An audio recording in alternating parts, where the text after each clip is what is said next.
Justin. I really, sorry. Sam has made it. We literally just clicked live. That was good timing. Hey, all right.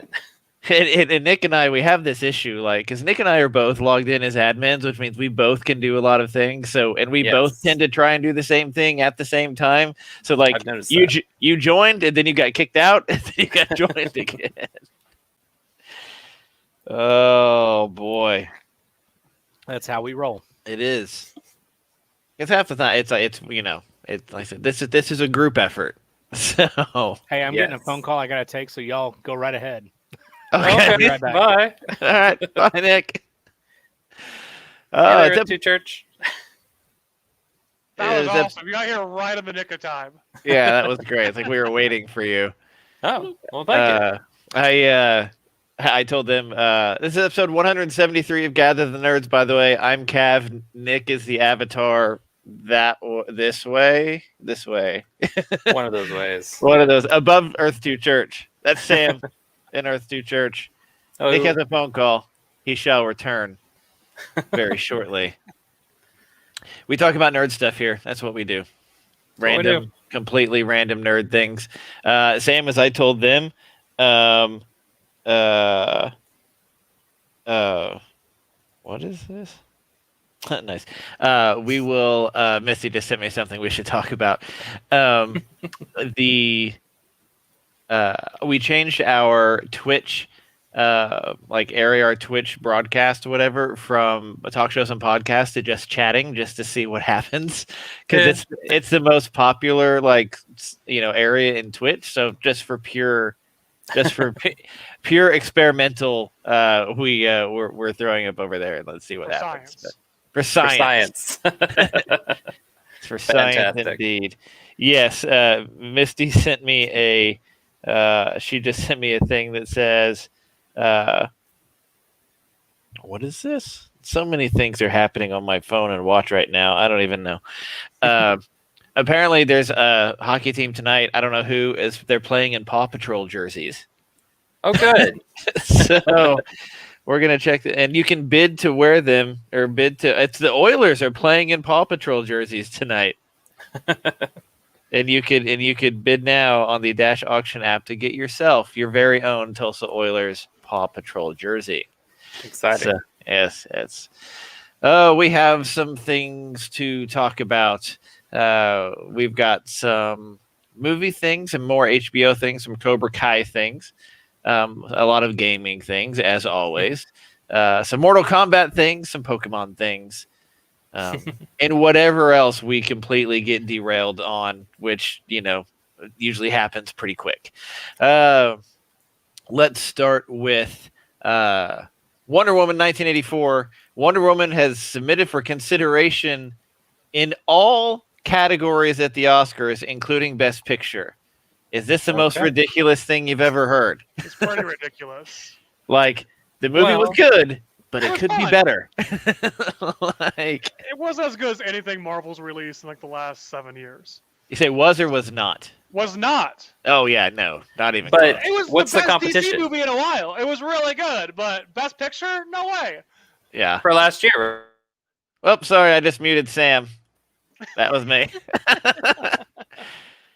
Sorry, But, you're coming in a little hot, so I was fixing it. Sorry. No, you're good. My bad. I'm very passionate. Yes. But yeah, so So what's is the Jerry. competition from last year? Tenet. But that's what they're saying. Oh, it's a really low bar, so just give us all the awards. Yeah. For the only movie released. Absolutely. I mean, there was no. I mean, here, for somebody who loves. I mean, I love movies. We know this. DC movies. I'm a DC guy. The fact it took me 2 sittings to get through Wonder Woman, that's the thing. I was thinking about the fact, had we seen it in the theater, would we have felt any differently about it? Would the experience been different? Visually, sure, but the movie wasn't. I mean, I've seen worse. I've seen better. I've To seen me, worse and better from DC. I mean, here's the thing. To me, this feels a lot like Thor: Dark World to me. Mhm. The second one, they just missed it, which means Wonder Woman 3, Wonder Woman 1993 or whatever it's going to be, where she shows up on Saved by the Bell. It's gonna be awesome. And I mean, this isn't gonna put me off the Wonder Woman franchise, but like it just wasn't. Jeremy says I think it would have been worse in the theater, but in the theater there are alcoholic beverages. I was really happy though because I didn't pay any money for it. I used my friend's account and I enjoyed it, and it was a good afternoon. But if I had to spend money for it, that does affect me. So I didn't have to leave my house. I didn't have to like put any work or money into it, and I had fun. So yeah, I mean, to me, it feels like this was a movie that I would say, like, what I call a matinee movie. Spend $5 to see it during the day. Don't spend $17 to see it at 7:00 at night. yeah. Okay, but you're automatically giving it to Tenet. That's fine. What other movies should be in that? I mean, it can't just win with no competition. There has to be something else to put it against, right? I assume whatever came out on Netflix and all that other stuff, or and other like in international movies or whatever. For Being very vague. I don't honestly. I don't know what else is in. I don't know what else is up there. Yeah. Like I don't. King I of Staten re- Island was really good. Drama, comedy. I really enjoyed that one. Yeah, I don't. I don't really. I'll be curious to see like when the nominations come out. I'll be like, oh, that was that our my entire sense of time is completely screwed up right now because normally it would be, oh, it's this movie, this movie, this movie, this movie. I know. But it's like we had to it's like I had to break an addiction of going to the movie theater all the time, and like now I don't really know. I don't know who I am anymore. But no, Sam has a very good question, like what the competition will be. You have whatever's released like the first 2 to 3 months, but that's Birds really of, not that's Birds not of the Prey. Oscar movies. Yeah, you got Birds of Prey out there. You got like Onward, like one animated movie. Yeah. But all their big heavy hitters for award season they release in the fall, and all of those were really put. Fall into winter. Like it's Fall into winter, something that comes out on Christmas is like, hey, it's a contender. Now you got nothing. I mean, Jeremy says Right. Cobra Kai movie of the year. Well, that's the I think they question: should is put are it they going to together. allow streaming movies? Are they going to have I don't remember what the rules were. you have a bec- simultaneous release?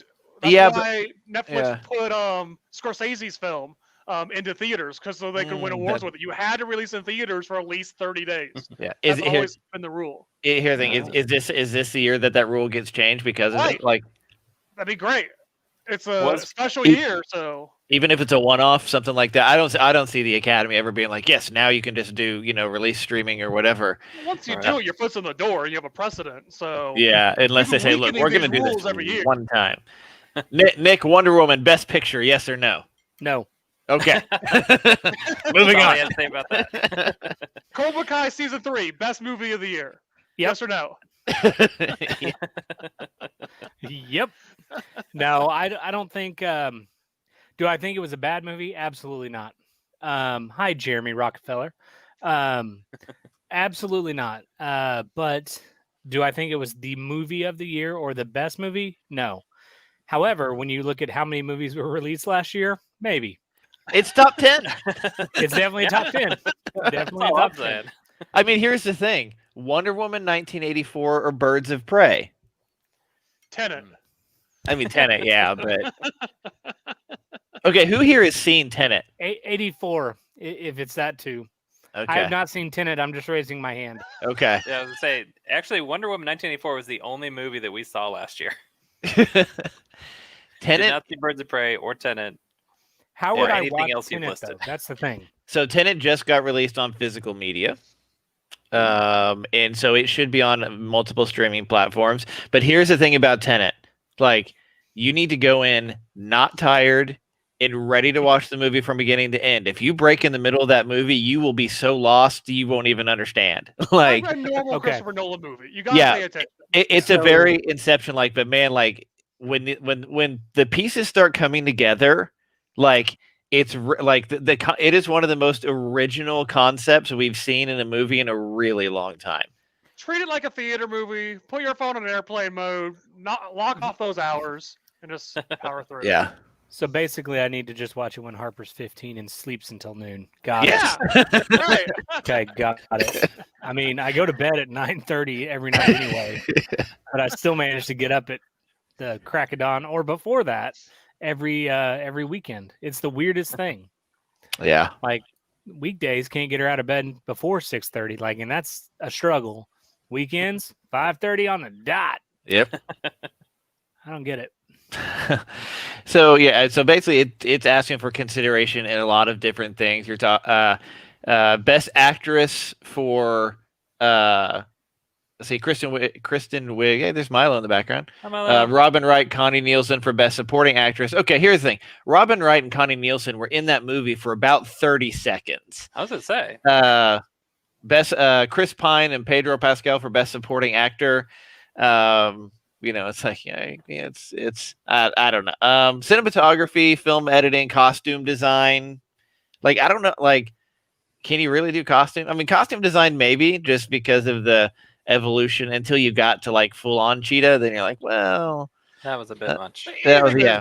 got the 80s costumes, and you originally had Yeah. the Greek costumes from the flashbacks. So Yeah. Yeah. Best all the score. categories were good. It's And just- best score with Hans Zimmer, like anything Hans Zimmer does, he just needs to be nominated. Like that's Yeah, just, absolutely. I mean, that's just, it's in his contract.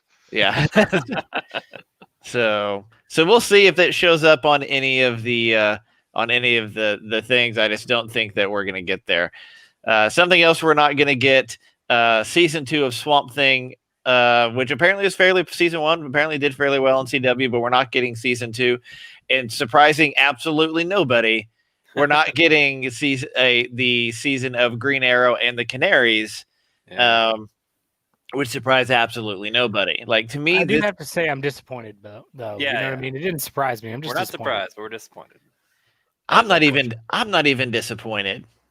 Like I don't get me wrong. I love Arrow. I thought it was, it's like any show. It kind of had its good and it's bad or whatever. But like the Mia Queen stuff, like that storyline, I like. Honestly, the thing that drives me freaking crazy is Katie Cassidy. Like Yeah. that's the issue. This felt like she was trying to drive a vehicle for herself versus like what this story would be. Like I like Mia Queen as a character. I think that could have been fun to go with, but like it's one of those things. For whatever, it's one of those things. I got like how I feel about Felicity already. Like Katie Cassidy's right up there, like that particular character. But I think they could have done something with that if it was basically a new Green Arrow, like Mia Queen, and not that the Canaries or whatever couldn't have been part of it. It just seemed like they were just trying to wedge too many things into that, and so they are not getting picked up on CW, and even HBO Max is passed as well. So how much? You can get off my lawn now, okay? Okay. How much of this do you think is because of the transition to like HBO Max? Like it's kind of the end of the Arrow era, that with Swamp Thing, all these other shows that you're kind of changing hands, you're changing producers, all the showrunners are kind of moving on. Yeah. What do you think? I think part of it has to, a lot of people were talking about, oh, this is because of COVID and whatever. Here's the thing. This was one of our favorite phrases on this show. The backdoor pilot of this show is it showed up and there was no I got Nick right as he was eating something too. There just didn't really seem to be the kind of excitement around it. So they said, oh, we're going to spin this off and do this stuff. And I think they did a comic book spinoff or something like that. There just never seemed to be the excitement around it. And so at Upfront, where they announced the new Superman show, Superman and Lois, they said, oh, we're still thinking about, Green Arrow and the Canaries. Like the Canaries is dead at that point. Like that should have known. And they just now came out and said this, Arrow to a point, it was a more violent type show. And something like this, if maybe retooled on HBO Max as even a darker, grittier version, could have been really cool. For sure. But HBO Max is like, hey, we got enough going on. Like, there just wasn't the excitement about it. I mean, I know, when Barry Allen showed up in Arrow, early on, like people lost their minds. I lost my mind. Yeah. Yeah. And so you've got that. And now, Superman's getting a show. Now, here's a question for you. If there was no Superman and Lois, do you think this show gets picked up? Well, I think every show has its nick. Like Arrow was very gritty, and I loved it. But we played its arc. We got through the story, and the Flash came through as a classic, campy, really very comic book, and it was a very different tone. So, like as you said, as you have their placement of their shows, maybe it's got a little too crowded. But I'm not really looking forward to any more Arrow. Like I have my Arrow, and it was great. Yeah. So unless they can really differentiate, offer something new or a story I don't really know. Yeah. But I'm looking forward to Lois and Clark again. Like I just remember the one back in the '90s. That was great. So. Nice. Little Dean Cain, Terry Hatcher Dean back Cain in the day. cameo, yeah. Oh, Dean Cain showing up. I Like know he will. I mean, he showed up in Smallville, He and has this is to. his show. It's like Has he was to. in his contract back then. yeah. It's like You make any anytime. new Supermans, Yeah. I'm your guy. I've got to show up. I mean, here's the thing. In between here, he's like, as long as I can film it in between convention appearances, because he's like Jason David Frank. He's everywhere. I actually like- never met him. I've never met Dean Cain. Yeah, he's around all the time. Not on the agenda, but something interesting. Talking about HBO Max and gritty and stuff like that. I think that grittiness was supposed to be taken around by Batwoman. I think that was supposed to take the mantle of the gritty, dark, whatever. And so the season premiere hit of Batwoman with the new Batwoman, and the ratings were awful. Like the second to lowest ratings for Batwoman, period. It's like- tough to recast. It really is. And here's the thing. I would think to me, like a new story, a new whatever, to me that would seem interesting. Like to me, I would tune in just to see how they handle that. Yeah. My Discord is going crazy over here. I need to mute things. How do I mute things? Mute server until I turn it back Control Alt on. Delete. It Nice. works every time. Alt F4. I got this.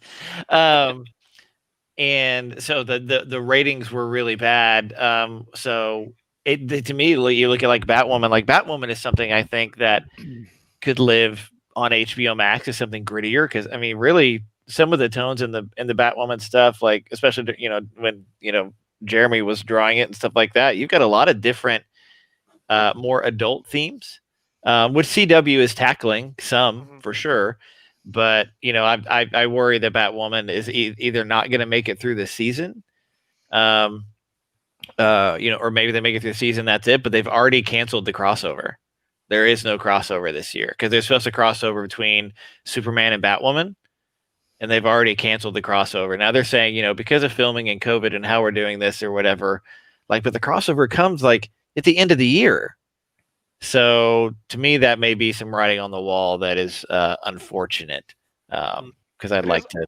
It was a big collaboration. Like they were actually filming on all the sets, all the cast. So I could see them when you're worrying about keeping set sizes small. Those are huge productions. Yeah. Well, they said this year it was just going to be Superman and Lois and Batwoman. It wasn't I don't even think Flash was involved.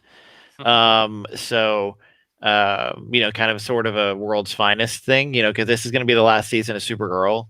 And stuff like that. So I don't know. It'll be worth keeping an eye on, but it's I don't know that the Batwoman show is long for this world, but maybe it gets revived over on HBO Max as something grittier, better. Like you said, if DC is moving everything over there, give it a few years and reboot it, because they've already said, they're talking about lesser character shows, and not that these are lesser characters, but doing a Batgirl movie and stuff like that over on HBO Max.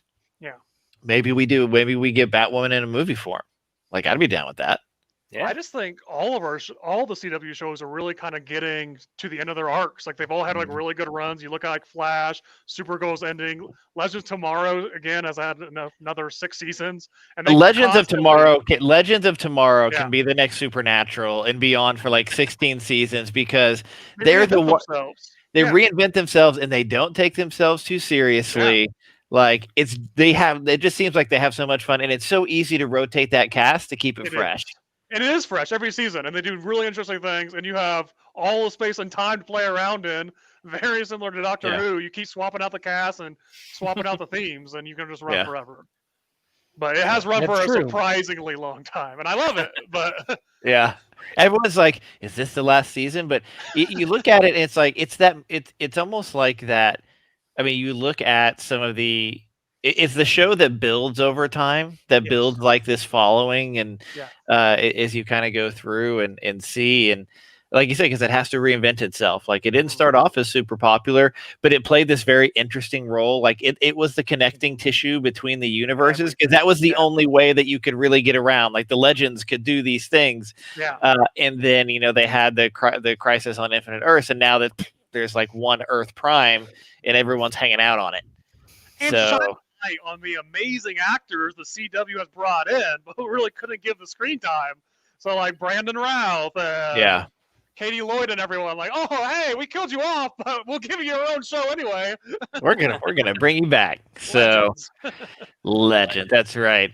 Another legendary show that might be showing up on HBO Max is there are rumors and insinuation from one Kevin Smith that Batman the Animated Series, a sequel to said series, might be showing up in development over at HBO Max. So what does this look And like? he has heard it from people that are pretty reliable.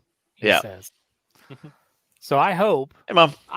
that that's going on. Hey, Nita. I really do, because that's one of the things that I used to love watching. I wasn't as much of a fan of it as Cav. Like I didn't know every ounce of it, but I really enjoyed watching it as a kid. And I realized on HBO Max they could kind of go more adult, or they could keep it more kid friendly. But either way, I think it'll be a neat way to continue that show. Here's the funny thing is to do what Batman the Animated Series did back in 1992, they would have to be on HBO Max now, Yeah, That's true. because like everybody had a Tommy gun. So so you would have to do it on HBO Max. So I think to keep the tone, even take it a touch darker, I don't think you really need to get that much darker with it. But to keep the original tone and stuff like that, you go HBO Max. So If it's on Showtime, it's like full rated, like adult movie. It's Yeah. I watch over with it. at that point. Yeah, make it happen, Kevin Smith. Come on. yeah. So you look at you look at Mask of the Phantasm, for example. Like there's characters who smoke in Mask of the Phantasm. Because one of the guys is also on oxygen at one point, and it's pretty like Mask of the Phantasm is about as. There are a few episodes that go really dark. Usually the Mad Hatter is involved, but you've got Phantasm and stuff like that. But here's the deal: if you're gonna do this, you've got to animate it the same way. Even if you're doing it digitally, you've got to keep that dark deco look. You can't go this new modern like what they do with Harley Quinn and stuff like that. You've got to keep the original look. You've got to pull the style guides from eBay, because people still sell them for obscene amounts of money, by the way. And you have to replicate it. I think if you mess with it, you get people pissed off about it, because it is one of those things that is for a lot of people, it's sacred. Really for me, it is one of the, when you go back and you think about the formative things that you watch, that you see, that you whatever, for me, animated series is a big piece of why I'm a nerd. Because you get animated series, which led me to 66 Batman, which is still one of the greatest shows ever created. But you look at that, so if they do bring it back, even if it's a limited thing or a movie or something like that, you can't mess with it. You've got to bring the same voice actors back, assuming they're still alive. Some of them are not. If Joker's not Mark Hamill, don't do it. If Batman's not Kevin Conroy, don't do it. So is this going to be a sequel? Are they going to like pick up where the show left off? Like, where does this fit in? I nobody knows. Rumor. Yeah, it's rumor. I mean, here's the thing: you could keep the whole villain of the week thing. Like, I'd be down with that. Show the Joker, go to Scarecrow, Mr. Freeze. Like, they're episodes like Heart of Ice and stuff like that that are just gut wrenching. Like, and they did it in a cartoon, and like, I'm still affected by this. Someone's like, "Oh, Heart of Ice." I'm like, "Oh, I know. I know what you mean. Like they don't have to say anything but that. And they're like, no, that was an insult. I was saying you have a heart of ice. Not the first time I've heard it. So, Yeah, no, I agree, but I do think if they modify it, they have to be very careful how they do it, because I do agree that I think if you change the overall look of it, I think it's not going to work, or at least I think the fan base that you're going after probably won't be as appreciative of it. You know what I mean? yeah. And I just want to say that is Batman for me. Like, whenever we talk about how we formulate the character, I don't really care about any other version that you give me. If it doesn't line up with the Batman that was created in animated series, I'm going to tell you it's Legends. It doesn't count. Yep. It doesn't matter. It's not true. But I would Good argue point. that what we have seen in recent years with like the Star Wars movies and the Star Wars animated series and the Ninja Turtles. I mean, I guess the question is HBO really going for that same audience, or are they trying to somewhat modernize it for a new crowd coming in? They did the there's been several Batman series that came after the animated series. Like you're saying, they don't exist in actual Right. reality They're not to real. me. Like there's the Batman. I think Diedrich Bader was Batman. Like there's been other Which, by ones. the way, that's hilarious. There has been other ones that have been out there. And yeah, I think the animated series, like if you go back and watch the animated series now, like you pick up on some, you can tell there are things that are pointed directly at kids 10, 12, 8 to 12, whatever.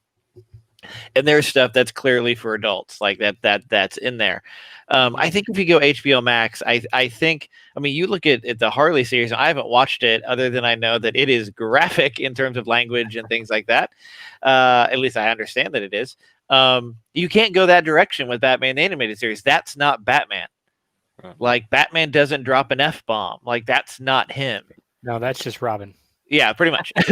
You can't get. Well, that's Damian Or Wayne Darkwing, or Nightwing. Yeah, here's the thing. That's Damian Wayne. When he's 10, I'm sure he's dropping F-bombs. That's what happens when you're raised by the League of Assassins.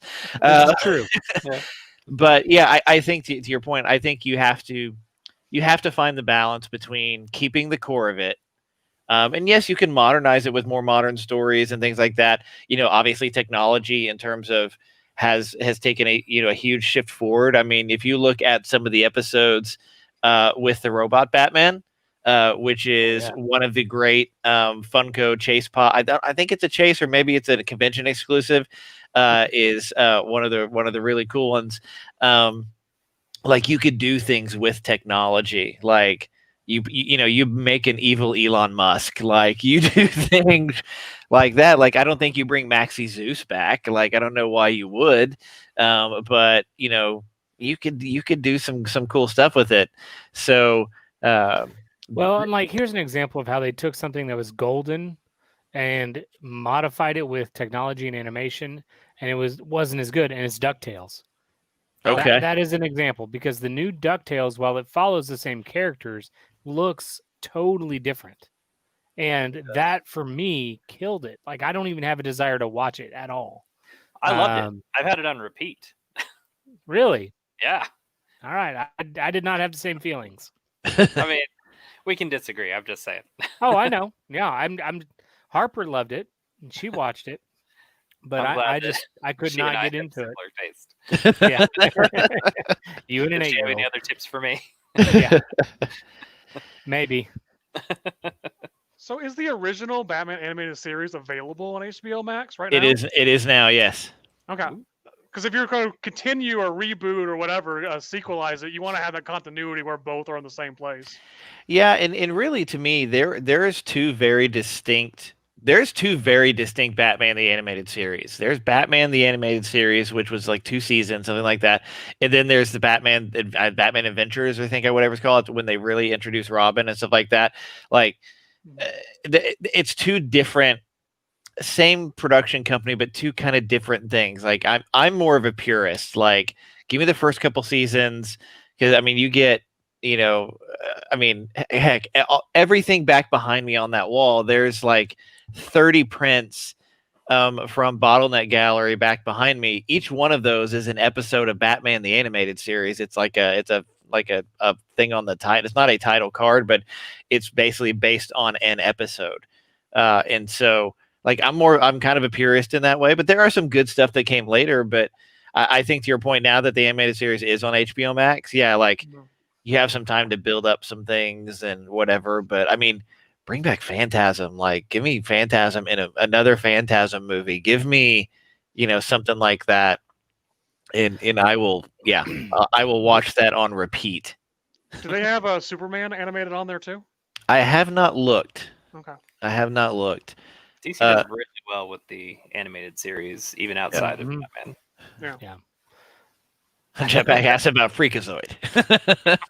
Because I have the Batman animated series on like physical medium because it's so good, but the ones I'm missing are like the original Justice League and the Superman Adventures. Like I'd love to go back to those, preferably without buying them. Michael Rosenbaum, I constantly talk about his podcast Inside of You with Michael Rosenbaum. He just did a reunion with Justice League, the Justice League voice actors. He was Flash, right? He was Flash, and he they keep talking about trying to find a way to revive it, to bring it back, even as in a movie form or something like to bring that show back as well. Nick and I were when we were in Denver when they did a reunion panel. Brandon, did you go to that panel? I was in that panel. Yeah. I was as well. To me, that is sitting behind you, a couple rows to the right. I saw you guys. That was, to me, that was probably. I mean, that was a top 3 panel for me. Yeah, like of all time. And it was like I was so hyped up about it. I went from that. And while this is going on, like I had kind of been on the fence about buying the group photo op with the voice actors. He bought it. I bought it in the panel, like super hype. And so went and did that. And like I was still so hyped from the panel going and doing the group photo. I'm like, you have no idea. Like that was so awesome. Like it was so cool. Like I had a complete fanboy moment, like right there. I also saw Welling and Rosenbaum. On the East Coast, they had like 100-year or 40. It was the anniversary of Superman, like 75th or something. But they had artists, authors, and actors all in one giant Superman panel, and it was really sweet. He has Jetpack. Yes, he is Lex in Smallville, but he also plays Wally West, the Wally West Flash. What's the name of his podcast? Inside of You with Michael Rosenbaum. I'm going to type this into Google. Here's the thing. The podcast is really interesting because he talks a lot about anxiety, depression, things like that, stuff that he's dealt with, stuff that celebrities like. It can get fairly deep, but he gets some really interesting guests and really gets them to open up. I mean, but he's a big kid, but man, I mean, really, it is an amazing podcast. It is really really a lot of fun. He just had Nathan Fillion on. That one was really fun. Oh, he's had everyone on this. This is awesome. Oh, yeah. So. It is well worth doing. And he talks about something that I would like to do when they get back to doing conventions. Him and Tom Welling do this thing called Smallville Nights. Josh Kerr, where's the mustache? I need a mustache update. Called Smallville Nights, where basically it's him and Tom Welling, and they basically do like a behind the scenes and they act out episodes of Smallville. Like he'll wear like a Lana wig and stuff like that. No phones allowed. So you can't record anything or whatever. Apparently, it is an amazing, amazing thing to do. So when they go back to getting going cons or whatever, I'm going to one of those. I want to see what that's going to be like. That sounds amazing. Yeah. Yeah. So if you're looking for a good podcast, check it out. He's you can tell like I look at his podcast journey similar to ours. In that, like his early episodes, you could tell are a little rough, and like you kind of hear the same stories over and over and over again. Yes, I still talk about Batman the Animated Series, but deal with it. But as he goes on, you can tell like he really kind of figures it out. It's called Inside of You, and so it is. I mean, there's some really amazing, deep, emotional stuff that comes in some of that in that podcast. A lot of it is very funny and stuff like that, but he really gets people to dig into, you look at people like Stephen Amell and stuff like that. And there was one where Stephen Amell literally had a panic attack in the middle of a show. We talked about this, and Stephen let him release it. Like, basically, he basically released it. He up until the point he's having a panic attack, and then he comes back later to explain what happens and did all this other stuff. So it's really pretty amazing. So there's my recommendation. So he's had Kevin Conroy on, so that's also a very interesting episode as well. There you go. As you can imagine. Oh, I'm sure you've seen the Daily Show videos that were the two voice actors, father and son, that played Superman. They have a series of like YouTube videos. They brought in like Tom Welling. They brought in Dean Cain. They had one with Michael Rosenbaum because they both played Superman and Flash. okay. It's really good. They're father and son, and they both played Superman, and they have a lot of connections of voice. But they have a Superman tribute. They brought in like every Superman voice actor or video actor. That's it's cool. not a podcast series, but it's a really good like YouTube series. Yeah. Interesting. Very cool. That's cool. Another series that is trying to live on, potentially spin out and do some stuff. Cobra Kai showrunners are talking about. Our hope is that we can really expand the entire Karate Kid universe and reinvigorate the fan base so that the story we can continue telling. He says we do have an end game for Cobra Kai. Oh, we know how it's going to end. Someone's getting crane kicked in the face. But we always double crane kick, black screen like The Sopranos. You don't know who connected. Rocky 2 freeze frame. Yes. Rocky 2 freeze frame. So the Goldbergs have a Karate Kid episode, and they do double crane kick, and it's amazing. It's with Adam Goldberg and the other Adam Goldberg, and they both are fighting, and they both do double crane kick. Nice. So Goldberg's beat you to it. Anything you want to do with TV, they've already done it in the 80s. So after season 3, which I think I've seen, Nick, are you done with season 3? Earth to Church, you're done with season 3. Sam, do you watch Cobra Kai? Yeah, we finished season 3. So we've all finished season 3. I will say, I like I found season 3 to be superior to season 2. Every season just gets better. It's great. Season 1 was good. Season 2 was here. Season 3 was here. Cav can't stand angsty teens. I really can't. That's my you frustration. punch him in the face. An angsty teen gets hip checked into a locker. Amazing. Yeah. Those parts An were old good. man. Oh yeah, that part was great. That was so great. I've watched that scene like 6 times. Every time I go back through, I just rewind 3 times and watch it. And then he high fives Hawk. It keeps going. I don't what I hear like. Yes, the Karate Kid has a universe per se, Yes.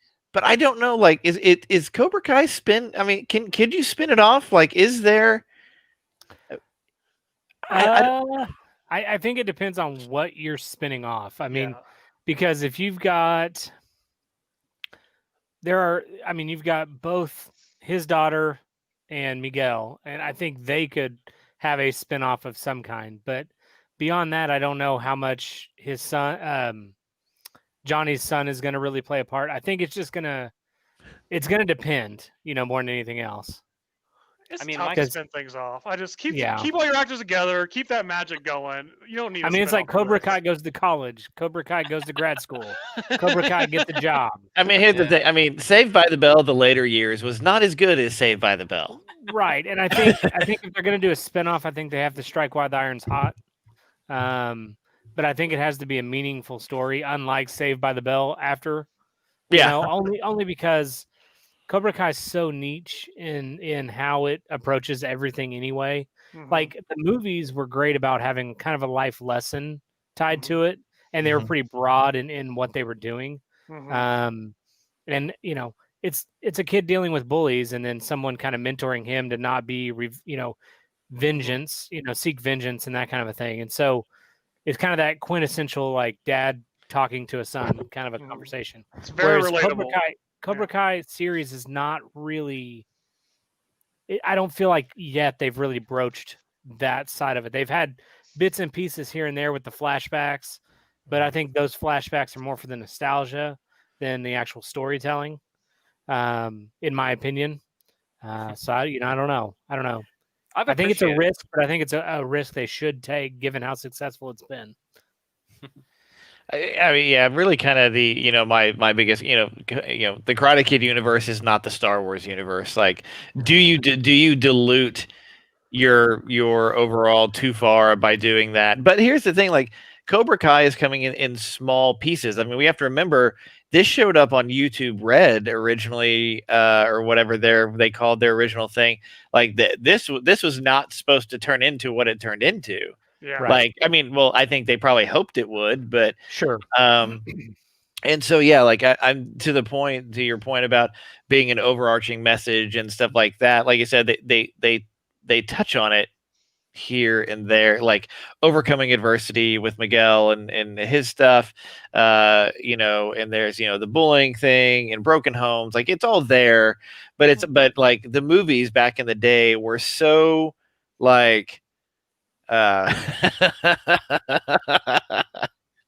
the movies back in the day were I mean they were far more focused in that respect. So Yeah. Well, and I also think that that's a series versus a movie. Yeah.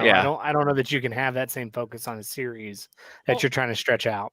Yeah. The series has multiple focal points and multiple viewpoint characters that you relate to from where you are in your life. If you're a high school kid, being a parent, or being an adult and dealing with those responsibilities, so it has a lot more diffuse lessons. Yeah. So you've got here's the thing, you've got redemption stories, Mhm. And Jeremy has two. Apparently, he's got 2 episodes left, so you've got redemption stories happening too. But it's I like the fact that Cobra Kai is like it's like 8 or 10 30-minute episodes. Like it's not a 22 episode 1 hour season. I think that show would just crumble under its own weight if you had that much. Like it's in small chunks. Now, I really movies were black and white. The movies weren't black and I was like, wait a minute, the movies weren't black and white. They're right or wrong. You're a good guy, bad guy. Yeah. And this one, everyone's complex. I was gonna say you've been Right. watching too much WandaVision if everything's in black and white. The one thing that I do think the show does well is it's brought characters that look like the rest of America into the show, and it's been kind of timely in the fact of the issues it's addressed, which I think is important. And in the 80s, while America didn't look like everybody in the movies in the 80s, it was timely for that time frame, in terms of how it approached things and that kind of deal. So I think it's done really well in that respect. And like you said, I mean, I think you kind of hit all of those high points of life, that you traverse through life and how to conquer them. Yeah. And for me, like when I was watching it, and maybe I'm just getting older and it's a nostalgia thing, but like I really felt connected to the show because I loved the shows as a kid. You know what I mean? Like those were my shows. Those were things that constructed who I was and who I am even now and how I approach things, at least to a little degree. So I don't know. Maybe I have a little jaded view of it, but I think they've done really well, like you said, to have all those high points. Yeah. I just got an Karate Kid this year. Like I watched all the movies and then the show, and it still hit me right there. I still felt like it hit me. The person I am today, things I think and feel and deal with. It was very relatable and honest. Yeah. Even though it was made like 3 or 4 years ago, like season 1, based off movies that I didn't really shape me because I just watched them this year too. But it was still all very apt. Yeah, Misty has vetoed. So we were scrolling through something looking for movies, and The Karate Kid came up on a banner, and she's like, "No." I'm like, "Oh, it's a classic." She's like, "It may be a classic, but I'm not watching it." You're missing out. Good. I know. You're The Yeah, soundtrack alone.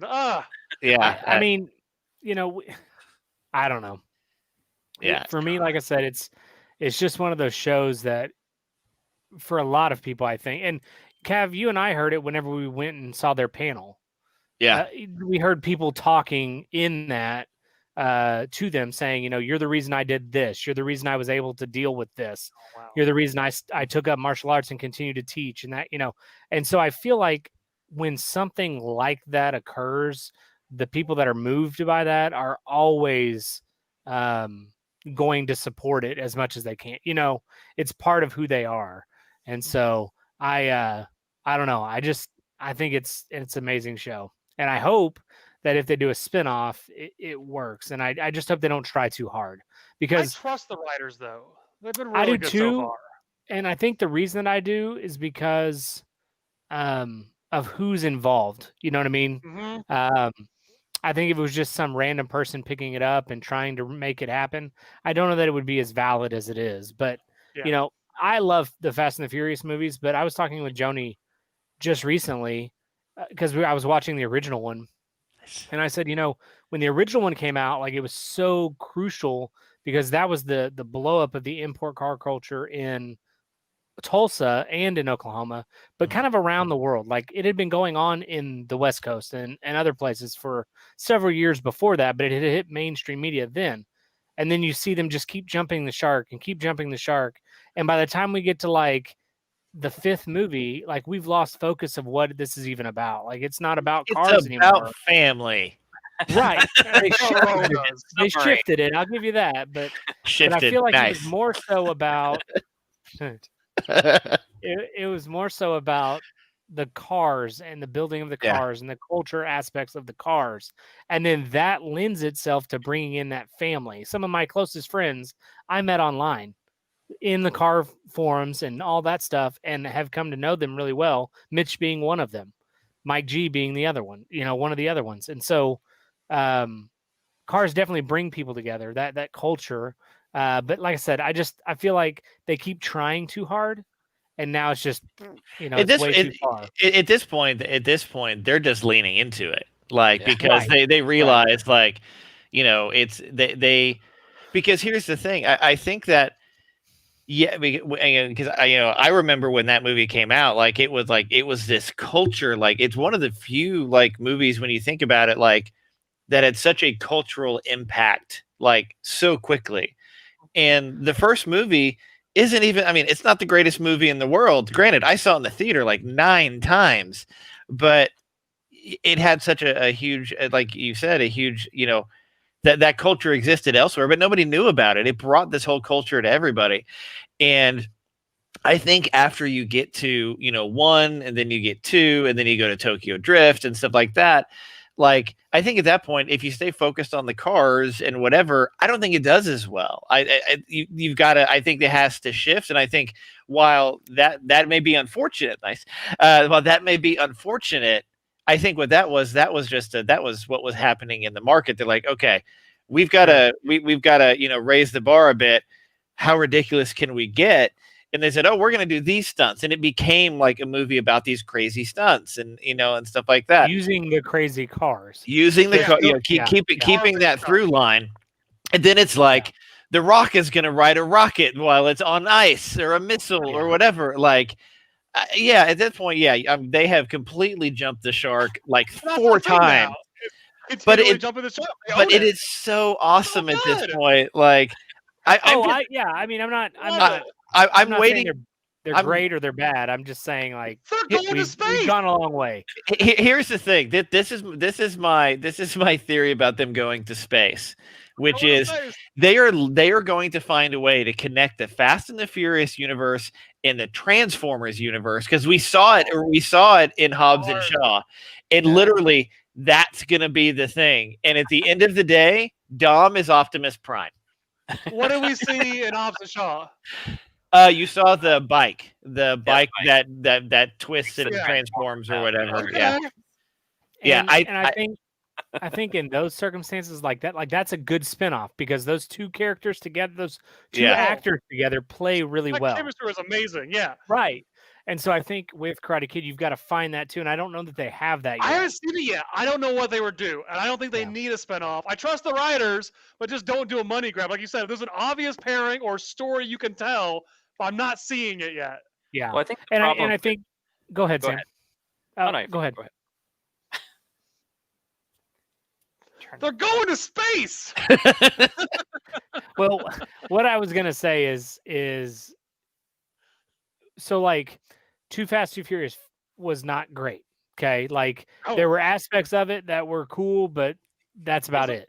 You know, Ejectocito Cuz was about the funniest part ever. But you know, beyond that, then you get to then you get to like him trying to regain his life as an FBI person, and then you get to Tokyo Drift. Well, the reason Tokyo Drift works so well is because drifting, that car culture again was starting to blow up. There was Formula Drift, and then the Drift series in Japan, and they were mixing them together. Like it was a huge thing. And like SSCA, whatever. Anyway, they were in the process of doing drift events instead of just autocross events. Hallett, which is a track here, was also doing drift events. So it was just the chemical nature of it all. It worked really well. And now I think they just have to kind of ride that wave, like you're saying, Cav. I was assuming Vin Diesel just wanted to take a trip to Japan or something, and so Why? He can just overnight parts from it. Yeah, that's true. Overnight parts from Japan. So, I mean, What yeah. Cav says. If they bring in Transformers, that lets them bring in Marky Mark. into That's the exactly franchise. where I was going. I know. Mark Mark Wahlberg. And then there's a slow walk with an explosion. With Vin Diesel and a Transformer. Is there anything else we need in this world? I don't think so. I don't think so. Not at all. Put it in No, I agree. Boston. And you know what? Best picture. 2021. There you go. But here's you go. I don't hear a thing. This is something I want to see. I don't care if we have to animate it. Like we need to, like in some ways, we need to make these universes come together. If Like, you want to own Transformers still, we can just stop motion it. Who has the That's- toys? I'll go buy Transformers. Do you guys remember those? Do you guys remember those old Brisk Tea commercials where it was like Johnny and Daniel? Do you remember that? And they were claymation. Mm-hmm. Oh my god, you have to watch them. They're hilarious. Yep. And like there was a Rocky one, or 2 or 3 or 5. Yeah, back because 12. that was back in the day, like when stuff like California Oh. Raisins and all that Yep. other stuff was super hot. Like that was Yep. the deal. This, And then see that MTV thing tried hanging to on the take it wall right over with there? yeah, That's got California Raisins in it. nice. And then the last time we saw really good like claymation like that was Celebrity Deathmatch from MTV. Yeah, and it was Yeah. right. It was right along that same Yep. time frame. And then it all went away when people started dying.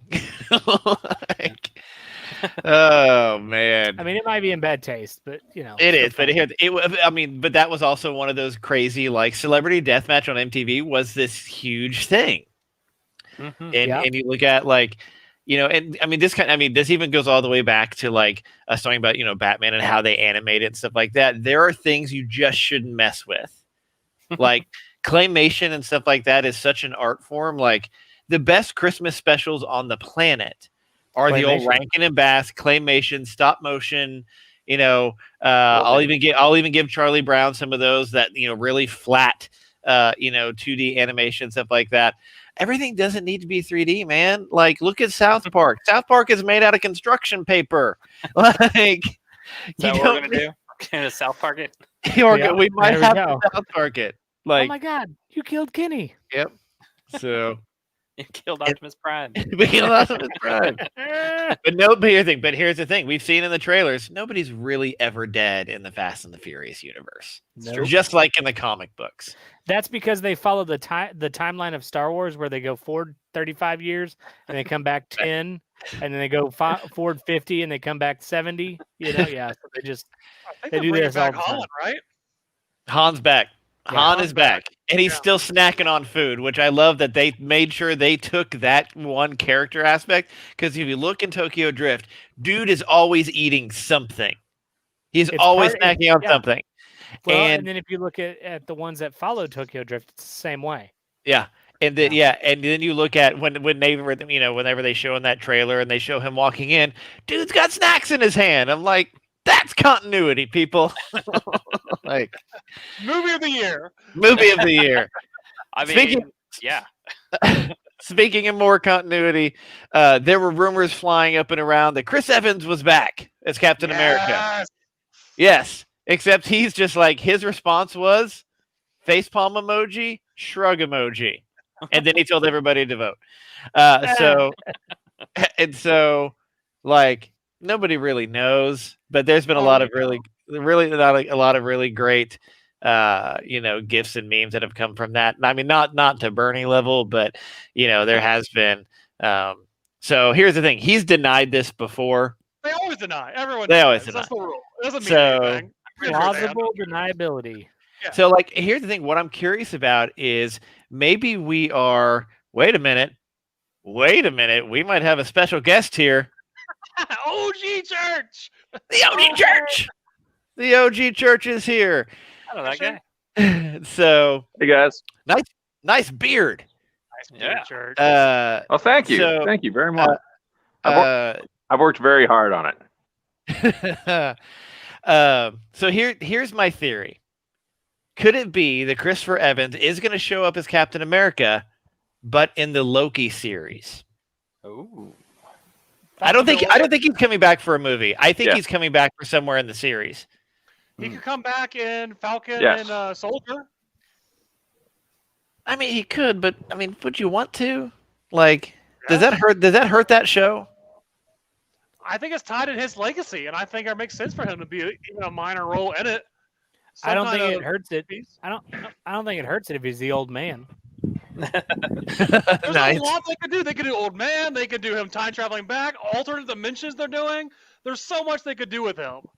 Yeah, I don't And he know. always said that he'll come back, but he wants the story to be good. He liked the ending. They like the closure. It has to be moving the story forward in a meaningful way. But there's some really interesting things they could do with Cap now. My other theory is that he shows up in Doctor Strange in the Multiverse of Madness because he was going through all those places, putting the stones back, in what we see there. But that's my other thought, is that he's maybe he shows up. Dr. He Strange shows up makes sense. in something like that. So Spidey is dealing with the multiverse too. we lost OG Church. Oh. So you've got that, and yeah, and I mean, I don't think he shows up in WandaVision. Okay, are we all caught up on WandaVision? Where is everybody? I didn't Caught watch up? last- 3 episodes. You haven't What? watched? I didn't watch last night's. Okay, Why not? I don't know. I don't know why. Sorry. terrible. I have no good excuse. I'm I only will, giving I you a will hard time say because you that always we give didn't me a hard watch it time. last night, but we watched it this morning Yeah. because when Harper came in our room and she had a bad dream or something, it was like maybe 6:15. She came in, I got her to lay down for a little bit, and then all of a sudden she got tired of laying there, and she says, "Daddy, can we watch WandaVision?" I go, "Oh yeah, Let's okay." do that. She goes, "I just remembered it." Like, all right, I'm bad Can't with be mad weekly at you right schedule. now. I forgot it was yesterday, and I don't know what today is, and I just forgot. If it gets to me all at once, I can watch it. If you give me a week, I'm gonna lose track of time and forget. So, It's I will just say this about WandaVision. I was very concerned after episode 1. I was less concerned after episode 2. I have no concerns after episode 3. I was hooked for the first 5 minutes of episode 1. I loved it. The laugh tracks, the humor, the retro stuff. I forgot how much I missed those shows. I recognized the Dick Van Dyke set. I'm like, that's Dick Yeah. Van Dyke show. Like, amazing attention to Yeah. detail. So, I mean, Ah. to me, like, it's the I love the fact, like, they're kind of paying homage to all of those things as they go through, but here it's the tiny moments in between the cheesy sitcom moments, like Oh, it's the 3 That's- minutes, in the 30-minute episode where it's not focused on that, and you get a sense of yeah. one, just little pieces of what may be happening, and people have already talked about like what story this is probably based on. But you're also getting a sense of literally just how powerful she really is, Yes. and Well, like, and I Yeah. kind of feel like because they're setting it up to seem like she's not aware, but I Like think she's a subconscious? little more aware than Mhm. what the character is ready to recognize. Mhm. You know what I mean? Because, for example, you've seen the first 2 episodes, right? Yeah. Okay. With the beekeeper. Yeah. And she just said no, and then everything's flipped. Yep. She had to be aware that that would work.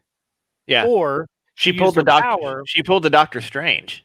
right. Or she used her power to do that. But again, I would think she would have to know or be some level of subconscious aware of what was going on.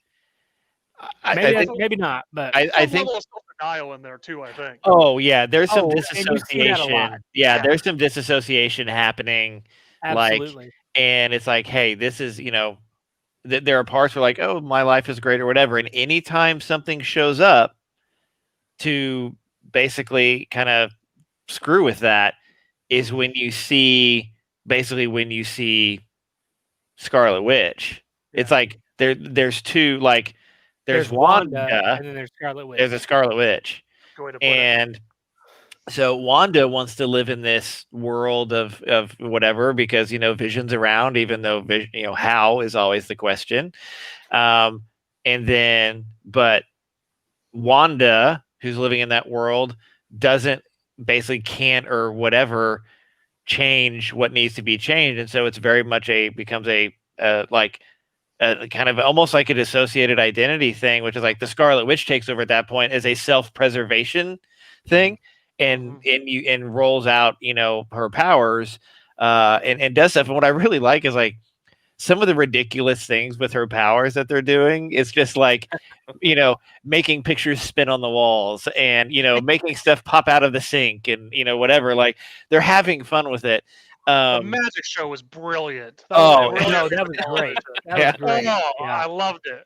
People were talking about, like, after seeing the first 2 episodes, like Fuller House was stupid for not bringing her in to play Michelle, because one, she looks just like them. Yeah. Like, there's that whatever, because obviously she has that sitcom timing. Like, she's obviously very talented. Like, I think by the end of this, we're going to see like full on, and I'm talking about full on Scarlet Witch. Oh, because sure. I mean, there is precedent in what would they think the source material is for this, which I'm just gonna say is House of M, and like you really get a sense of what she can do. Like I've read a synopsis of House of M. I've never read it. I'm about to. And the fact that basically she can change the whole damn world if she wants to. It's reality-based powers, and we didn't really see that in the MCU previously. But they were always like she was learning, and she was still new, and you kind of see that growing up. And Vision also kind of makes reference. After we watched WandaVision, we started Infinity War. I rewatched and so Harper kind of got over it and went to go do other things. That's when we started on the room. But Vision makes reference of her ability to be as powerful as an Infinity Stone. Yes. She was the only one that could stop Vision and take him out. And when she goes head to head against Thanos, she wrecks him all a way that no one else really does, except for like Captain Marvel. Right. Yeah. I really hope they can, like, and I'll be the first one to admit, I had significant concerns about WandaVision based on what we saw. Like, I'm just like, I just wasn't there. No. And even to the point that I'm just like, okay, it's starting. I'm going to have to watch this just to see or whatever. And after episode 1, I'm like, okay, it's pretty interesting. After episode 2, I was like, okay, I really like. And after this episode, oh yeah, like I'm full in. Well, because you WandaVision. You saw where you think it's going to go. Yeah. And you know what I mean? Like, without spoiling a thing.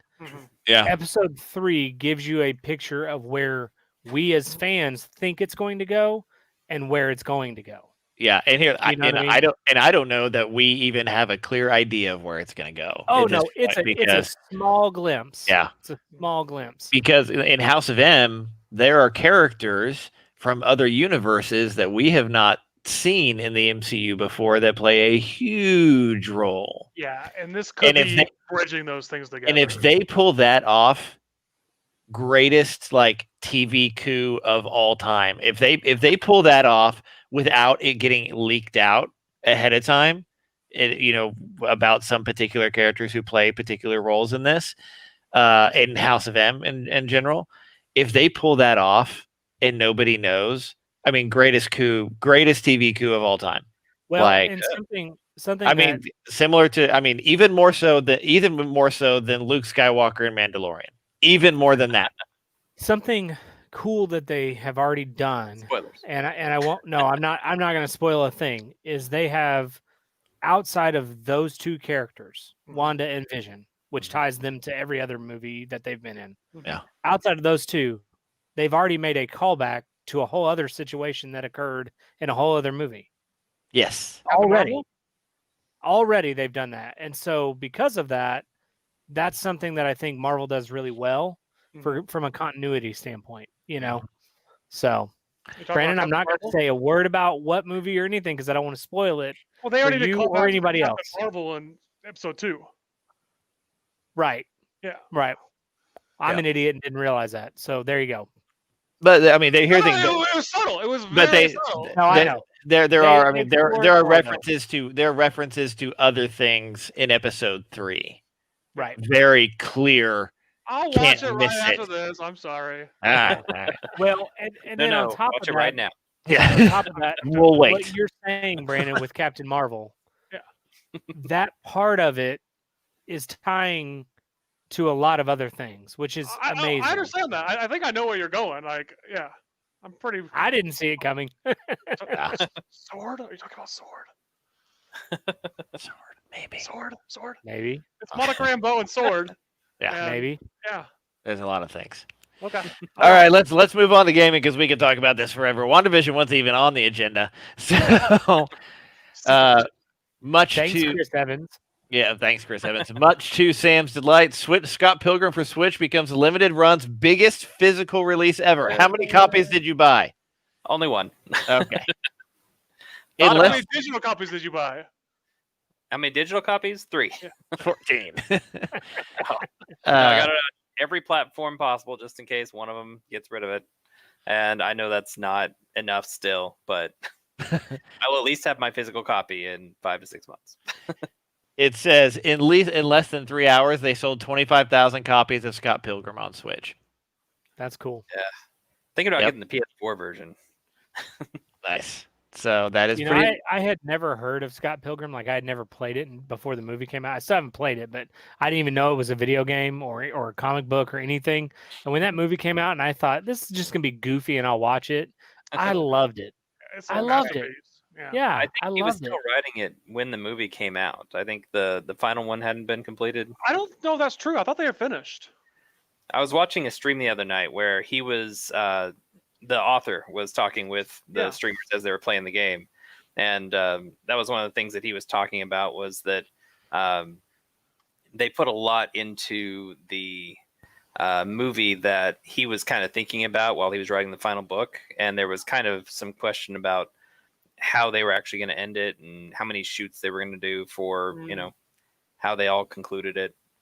And I think he said he took a different route in the book, slightly different route in the book than. Okay. The movie came out in August of 2010, and the last book came out in July of 2010. Oh, okay. Yep. So yeah, Or May. It was May. so yeah, he was definitely still writing it while they were shooting it. Yeah, you're right. But I yeah, remember reading them all and then watching the movie, but it was just very close, and they're both going on in production at the same time. but the game, it's very much leans into the universe, and the whole side-scrolling beat 'em up is just one of my favorites, and it leans a lot on the River City Ransom philosophy of you level up your characters, you buy new moves. It's a lot of fun. I'm really enjoying it. Nice. So go buy more copies. Absolutely. Don't Another- take Buy it away. all the copies. It's very Right. good. Buy all of them, all the digital copies, all of them that are available. Period. It's been like I don't- 7 years since it's been available. So Another movie, another video game that got turned into a movie, which I guess this is sort of flipped, but they have released a full plot synopsis for the new Mortal Kombat movie, going back to movies from the 90s that were amazing, that I will still watch to this day. I love the original Mortal Kombat movie, and agree. so many things went wrong with the sequel. So many things. Mainly no more Christopher Lambert as Raiden, but there's so many other things. But here's the new Well, it's modern because take. He was the last Highlander, and his head got cut off. Well, he's the god of thunder. I mean, come on. Hard to act without a head. It's true. I mean, you saying. bring up a valid point. There can be only one. I mean, to be fair, when heads come off in Highlander, there is a lot of lightning. That's true. So I mean, can you They're really be the same god? universe. Can you be the They're god the of same thunder and universe. lightning if you let it all out? Like, man, it's out. Like it's escaped. And No, there I you think go. you'd be the Queen of Arendelle if that was the case. Just let it go. Just let it go. Here's the official plot synopsis for the new Mortal Kombat movie. This is from comicbook.com. In Mortal Kombat, MMA fighter Cole Young, accustomed to taking a beating for money, is unaware of his heritage or why Outworld's Emperor Shang Tsung has sent his best warrior, Sub-Zero, an otherworldly cryomancer, to hunt Cole down. Fearing for his family's safety, Cole goes in search of Sonya Blade at the direction of Jax, a special forces major who bears the same strange dragon marking that Cole was born with. Soon he finds himself at the temple of Lord Raiden, an elder god and protector of the Earth realm, who grants sanctuary to those who bear the mark. Here, Cole trains with Gears of War. Cole trains with experienced warriors Liu Kang, Kung Lao, and rogue mercenary Kano. Interesting. As he prepares to stand with Earth's greatest champions against the enemies of Outworld in a high-stakes battle for the universe. But Cole will be pushed hard enough to unlock his arcana, the immense power from within his soul, in time to save not only his family, but stop Outworld once and for all. He's not going to stop him once and for all because they want a sequel. Right. Well, here's the thing, though. This is following that same logic we just shared about Fast and the Furious.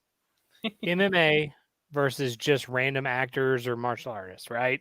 MMA is huge right now. So it makes sense to tie that in. You're going to bring a broader audience in.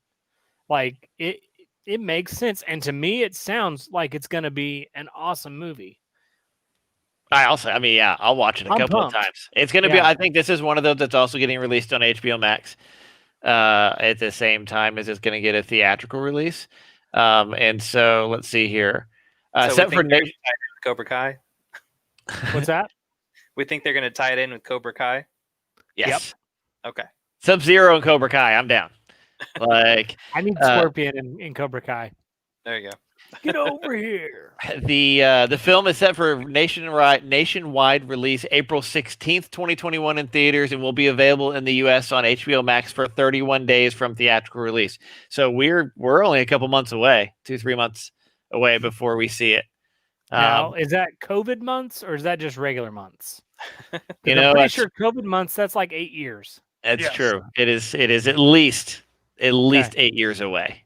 Okay. So that we'll get that in April of that as well. So what else do we have here? There is a lot of U.S. consumers spent record amounts on video games in 2020. Shocking absolutely nobody. December 2020, consumer spending across video game hardware, content, and accessories reached a December record of $7.7 billion, 25% higher than a year ago. Oh man. Full year spending is set to reach a record $56.9 billion, 27% higher than 2019. Some of the top sellers you've got that are coming out there: Call of Duty Black Ops Cold War, Call of Duty Modern Warfare, Animal Crossing comes in at number 3. It looks like Madden, Assassin's Creed, Last of Us, Ghost of Tsushima, Mario Kart. Super Mario 3D All Stars, Marvel's Avengers. Oh, I'm sorry for all the people who bought that game. Spider-Man Miles Morales is up there as well, which is also pretty good. Mortal Kombat 11, Dragon Ball Z, Kakarot comes in at 17. Cyberpunk comes in so far at number 19. Expect that number to go up because even though the game has had its fair share of issues or whatever, it was I think it set a record for the largest digital release of all time. So, yeah, pretty big. Razer is doing what Razer does, and they're putting RGB on everything, including face masks. Now these are concept gadgets. I think they were shown at CES, and so they literally showed a face mask that had 2 little dials or whatever that had RGB lights in them, which I thought was pretty awesome. They also had a what looks like a they call it Project Brooklyn. It is a 60-inch rollable LED display that is positioned so it wraps around the user's head like a cockpit where you sit in a Razer chair that also has RGB LED lights. And just to point out, it looks like an adult high chair. It does. It does, yeah. Yes. Like you got your little plate right here. Yeah. Looks comfy though. It Looks does. expensive. Looks very expensive. So yeah, they've done a lot of different things. Project Hazel, the world's smartest mask. They should just call it the world's brightest mask. And so, but they say that the Razer the bacterial filtration system in their smart pods on either side can remove 95% of airborne particles, also easy to being replaced when needed, which means you could probably also replace them with different colored LED lighting. They say easy, So they do not say inexpensive. nothing about Razer is inexpensive. True. Like, The only reason I have the keyboard I do is because Cav had an extra one. I was like, hey, how much you want for that? such is life sometimes. So talking about other gaming stuff, some of the gaming sales are certainly around consoles, PlayStation, Nintendo, but I hope you trust your mailman, because a USPS employee was just sentenced for stealing PlayStation and Nintendo consoles.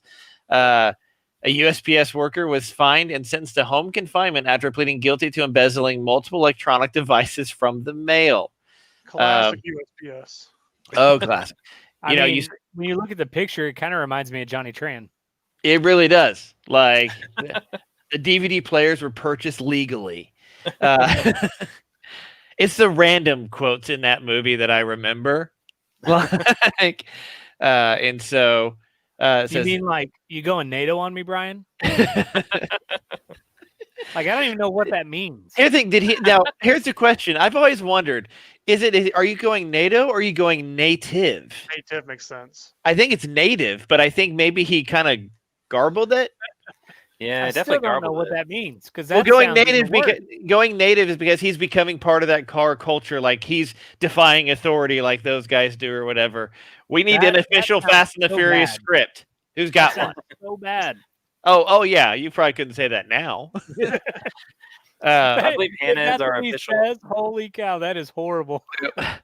USPS, that employee fined $20,000, sentenced to 3 years of probation, and the first 9 months are home confinement, which at these days As doesn't everybody. really matter. Yeah. Like, We're all Plus, at he's home got a stack of confinement. PS5s. I mean, that's true. Like, so Go to your room with all your toys. yes, Right. and you stay there. Talking about other complete and random toys, we're gonna get back to gaming in a second. Apparently, there's a soft serve ice cream on demand maker. Yeah, Who put this in the agenda? Is this you, Nick? Does I think it was all me. video Actually. I think that was one of the CS. No, I things. did not put that. At all. Okay. It So looks like a apparently- little Keurig machine for coffee, but it's ice cream. There's a Hey, I'm pod, game. I'm a game. pod-based soft serve ice cream. Surprising, though, isn't it? Let's see here. It's called Cold Snap. Let's see here. On demand and other frozen treats. If you got a chunk of counter space, sacrifice to Pod Life. They call it Pod Life. That's funny. Let's That's a thing. see here. I'm looking for a pricing. I'm waiting for a sponsored McDonald's version that also plays video games. Nice. Right? There is no pricing like information KFC. yet, as the Cold Snap is launching with limited beta rollout in the Boston area this summer. But you can expect it to be priced several $100s, given its ability to rapidly freeze ingredients in less than 2 minutes, plus the cost of the single serve pod. So it's basically like a Reverse microwave. super deep freeze. Yeah, that's pretty. So, as someone who worked for a McDonald's in high school, like 30 years ago, I just want to say, if it is manufactured by or sponsored by McDonald's, it will be broken all the time. What is the deal You will with never get that? Why are service. they always broken? They are It's also always because- broken. Why though? What? I mean, I don't get it. Why? I don't know. To reference an older GTM podcast, there's a website that tracks which ice cream machines are still is working true. at McDonald's, and you can find the nearest one few, so you don't drive over there and then get mad when it's broken. See, we thought Nicely that was done. some kind Nicely of marvel done. of coding, but actually, what it is they're all broken all the time. It's just See, a- really, like you think that they actually have one, but if you get really close to it, it's actually just a cardboard replica, and there's only one or two that get shipped between all the locations. Like, that's all it really is. It's all a Okay. mirage. Like, We're out of ice cream, but we can sell you this cheeseburger instead. really, that's how they developed that micro LED technology for the backgrounds for Mandalorian. If you Sure. believe an ice cream machine is there, it's ready. Like, it's ready. Oh, speaking of gaming, Xbox, the internet, the gaming world exploded when they said Xbox was raising their pricing on Xbox Live. Now, to be fair, it was not as horrible as people made it out to be. So basically, if you were already an Xbox Live member, you were renewing at the rates you were currently paying. But if you were going to be a new member, well, then you're probably going to pay a whole lot more. Right. Like double what you pay today. Yep. To their credit, Xbox and Microsoft listened and released this statement. We messed up today, and you were right to let us know. Connecting, and playing with friends is a vital part of gaming, and we failed to meet the expectations of players who count on it every day. As a result, we have decided to not change Xbox Live Gold pricing. We're turning this moment into an opportunity to bring Xbox Live more in line with how we see the player at the center of their experience. For free-to-play games, you will no longer need an Xbox Live Gold membership to play those games on Xbox. We are working hard to deliver this change as soon as possible in the coming months. If you are an Xbox Live Gold member already, you stay at your current price for renewal. New and existing members can continue to enjoy Xbox Live Gold for the same prices they pay today. In the US, that's $9.99 for 1 month, $24.99 for 3, $39.99 for 6, and $59.99 for retail 12 months. Now, most people aren't paying retail prices if you know how to use Slick Deals or have a Costco membership. So the big takeaway from that is, one, they listen, which is great. And two, Wow. That's like amazing. the games with gold is now just going to be, hey, free games. Like, which is pretty awesome I think for them to do that. It may be part of the mea culpa, like, oh, my bad. I guess we're going to need to announce this a little earlier than maybe we intended to. But it's a nice thing. I mean, I go on Epic every week or whatever, and I get the free game, even though I have very few intentions of probably ever playing it. But It's Battlefront 2 right now, and it's awesome. It's Yeah. very good. The story is great. yeah, I have not yet. I think I picked that. I'm fairly certain I picked that one up, but I'll have to double check just to make sure. Well, Cav, Yes, you were correct. on. He says native. Yeah, that makes sense. Okay, how did you find this? I what Googled was you? I What was your Googled the Google Fast and foo? Furious script, and while you've been talking about Xboxes and ice cream, I've been scrolling through page after page after page to find it. Why didn't you hit Control F? I'm on scripts.com. What'd you say? Not that. No, say it You again. did great, Nick. You did great. We're proud of you. You found Man. it. I needed to know because it Thank was a you. line that made absolutely no sense. Yeah, now it's just a line that's Just- really offensive. Just like a line, That is a exactly. little bit Just like a line when Tran is fighting the guy before this is said, and he's like, "Where are our engines?" And that part, and he's like, "A couple Nissan SR20 motors to pull a premium 1 week before Race Wars," and it's like they're a Honda Civic. That's not even going to fit in the car. Like, it's the Civic motor sideways, SR motors not. Wait, the is Fast and transmission goes Furious the not wrong way. accurate? For Are you the telling long- me? Are you telling me that Dom didn't need to shift 14 times in a quarter mile? Well, Wait, that you can't wasn't him, pull that a was minigun Brian. out of a helicopter and shoot it manually? Yeah, that was accurate. Totally accurate. It happened. Yeah, it happened. Anyway, it was important to me to know. Well, We appreciate the clarification. today I learned. So I have a question, Kev. What's that? So Netflix is raising my prices. Can we just throw like a worldwide outage and they'll just cancel it? Is that something we could do now? I had no idea. We could just say no. You're not raising our prices. I wish. I mean, Netflix continues to do that, but Netflix also continues to bring a whole lot of pretty awesome content. Oh, it's, So it's entirely worth what I pay. Like I'm not complaining about Netflix. Yeah. I'm just really surprised that Microsoft balked. yeah, Yeah, me too. Honestly, I haven't even looked back. I canceled my live service. Well, I just stopped renewing my live service probably 4 months ago now, something like that. Yeah. And I haven't even. The only time I've turned on the Xbox is to watch Cobra Kai and to play Scott Pilgrim. And I didn't need Xbox Live for either of those things. You need an Xbox for either of those things. I don't. Well, again, Scott Pilgrim, it's going to go away from one of those platforms. I've got it on the Ubisoft Store, Epic, Xbox Live, and then the physical copy on Switch. So one of those is going to go away, if not 3. But one of them will always be there. It's true. You're gonna have a bunker just with physical copies, Yes. and your ice cream machine. Yes. Oh man, I need that ice cream machine. I And really do. ET for the Atari 2600. Yep. Like, Yep. that is what you need. Oh boy. We've got a couple other things about a Hawkeye bow and dire wolves. We could probably push those to next week, I think. Hawkeye Yeah. Bow? Hannah will be back next week. Hannah's back next week? No, I said maybe. I was like, Oh, okay. Well, hey, Probably maybe that's the carrot to get her back. Yeah, There tell you her, go. That's tell Talk her fine. about, talk about the Hawkeye bow. Hawkeye That's what Bow. I'll do. Tell me more. I will just read you the title. Engineer makes in real life Hawkeye bow with different arrow types. all Was it right. Hacksmith? Who was it? I don't know who it was. Sounds Matt like Smith? Hacksmith. Doctor Who? Yes. Although, to be fair, if you want to make the boxing glove arrow, really, do you just have to put a boxing glove on the end of an arrow? Like, is that really? That's what they did an arrow. He just stabs an arrow into a boxing glove. Yep. And Brandon, it's J Laser Video. Okay, I found it. Thank you. so there you go. There you go. I mean, Oh, there's boy. a certain amount of like weight ratios and stuff you have to be Yeah. careful of with a boxing glove on the end of an arrow. Nice. Oh, hold on. I totally missed this last link. We're going to keep going. I found it this morning. Which one? Hold on. I added a link too, didn't I? Hold on. I added something that wasn't in the.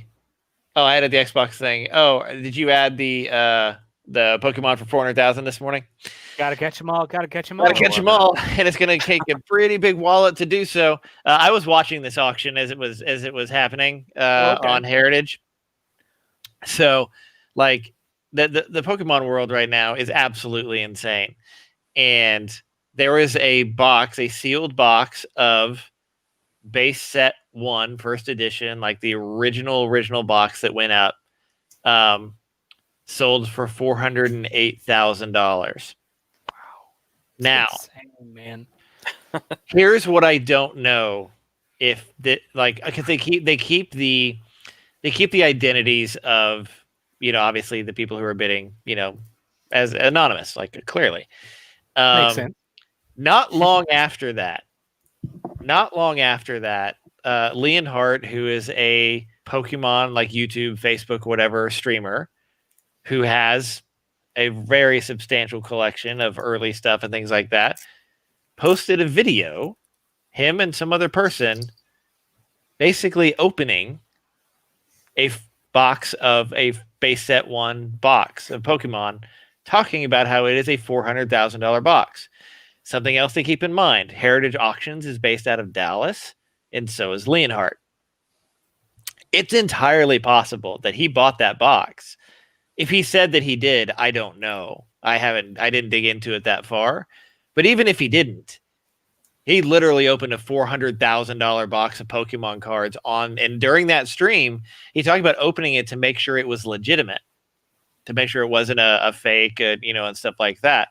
And so it could have been that box, and he opened that box on a stream or on a YouTube video or whatever. And they've got those packs, and we kind of talked about this before. Like when they do a group break of those packs go for $10,000 or $12,000 a piece. So, would he have already had? Like, was there enough time that he would have had the box from the auction? Probably, yeah. I Okay. mean, he probably could have just drove to Heritage and got it. Oh, okay, okay. Yeah, I assume because all the Heritage stuff I've ever dealt with or whatever comes out of Dallas, and I bought something really amazing last week. I'm really excited about it. Awesome. Pokemon cards? No, I bought $400,000 for the Pokemon cards. No, this was not me. I bought a back in the 1940s. There was they did Batman serial movies, like the old serials or whatever.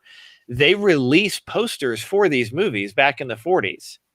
I was really hoping you bought a 70, 80-year-old cereal. We're going to eat it live on screen. No. I mean, if I can find, there has been talk about finding the 1989 Batman cereal still sealed.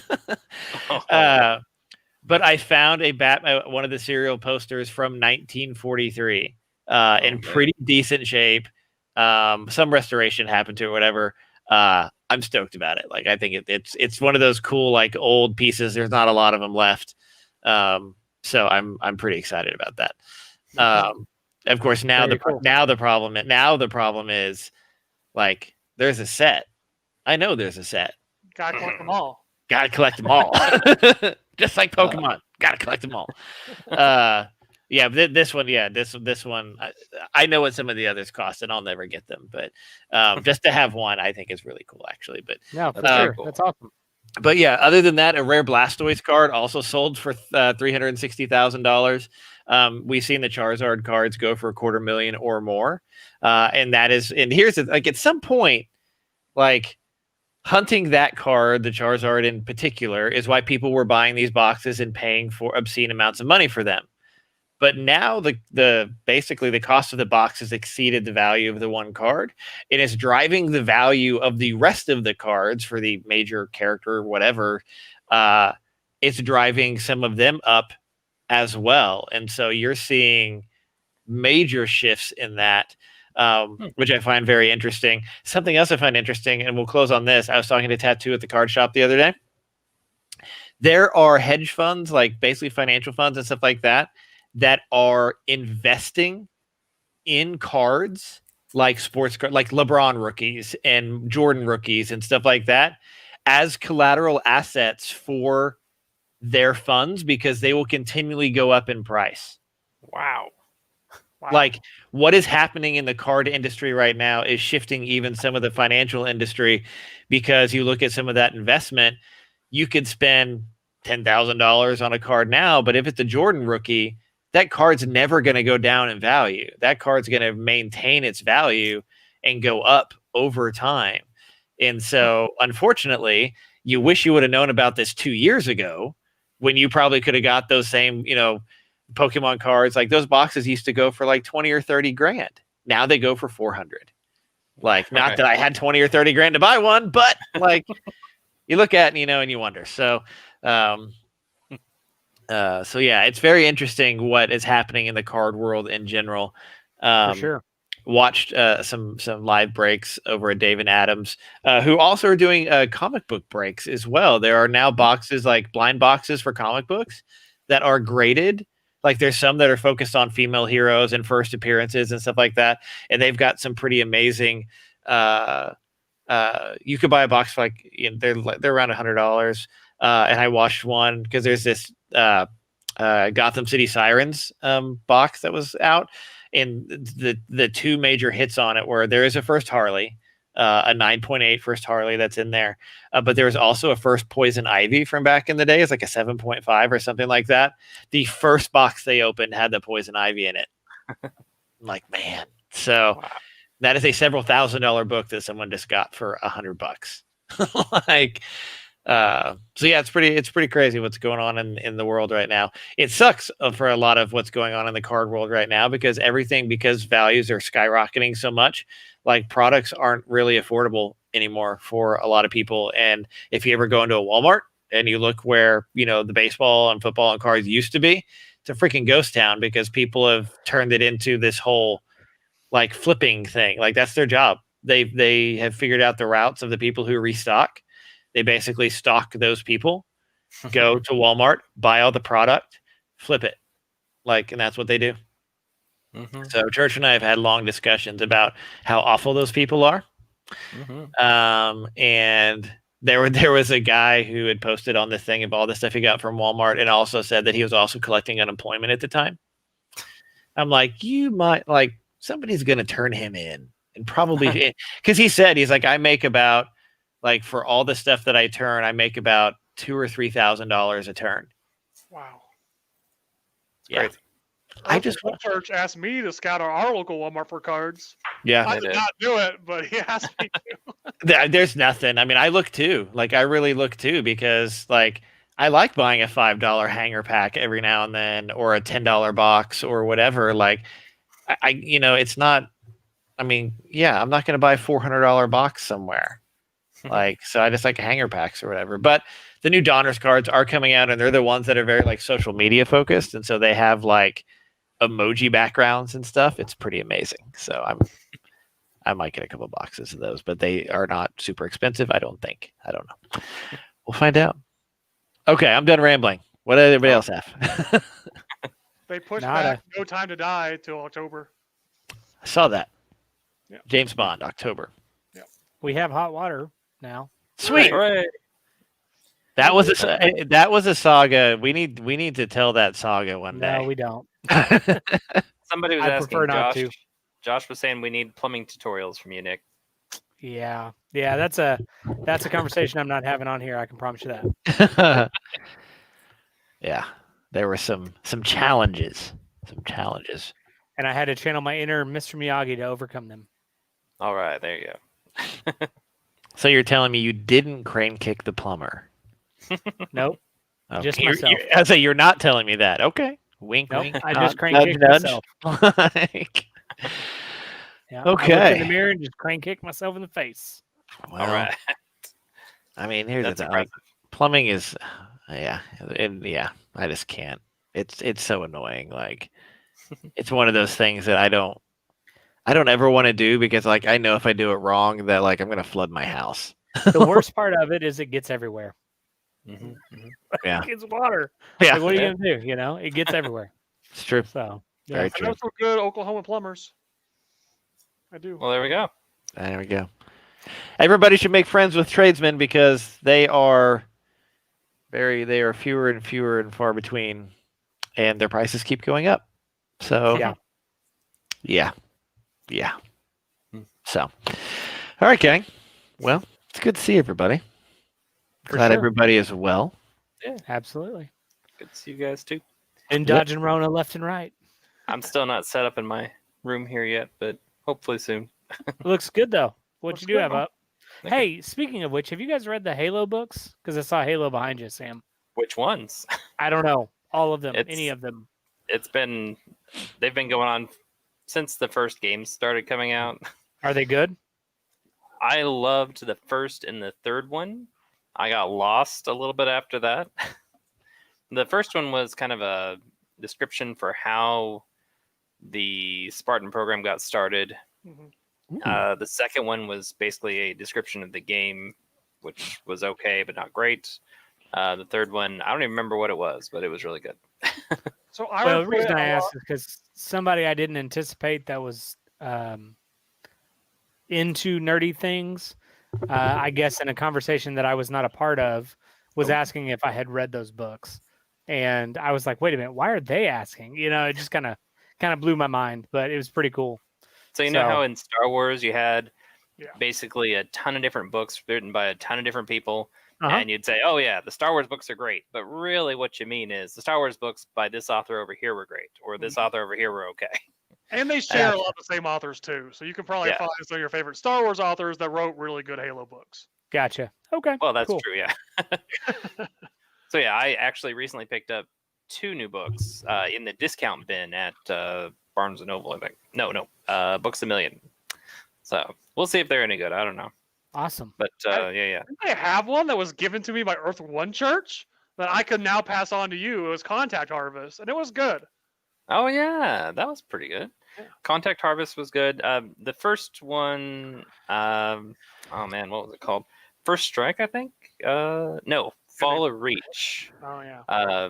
Eric Nyland was the one that I thought did the best with it, and he did Fall of Reach, First Strike, and Ghost of Onyx. And who's that author that you hate, Sam? George Uh, Washington.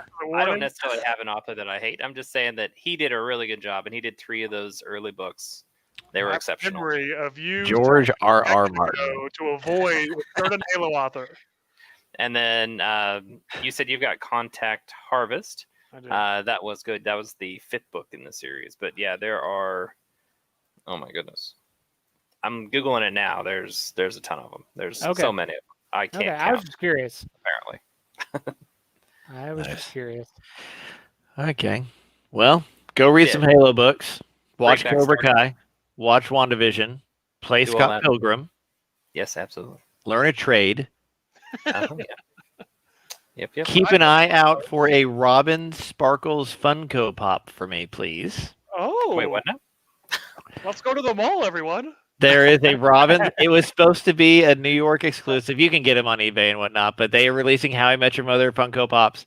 The chase is not. I think it's in a convention exclusive. Is Robin Okay. Sparkles. So I would not say no to a Robin Sparkles Funko Pop. That's hilarious. Hashtag Team Barney. All right, Hashtag gang. Barney. Well, enjoy your Bernie memes, everybody. They are abound to. They're the best. It is the it's the one thing that has really kind of brought the world together. Mhm. It has. Like it really is. Like, Yeah. and to be fair, like I watch the inauguration. I watch it every year. I don't really, doesn't really matter who's getting inaugurated because it's a whole big thing.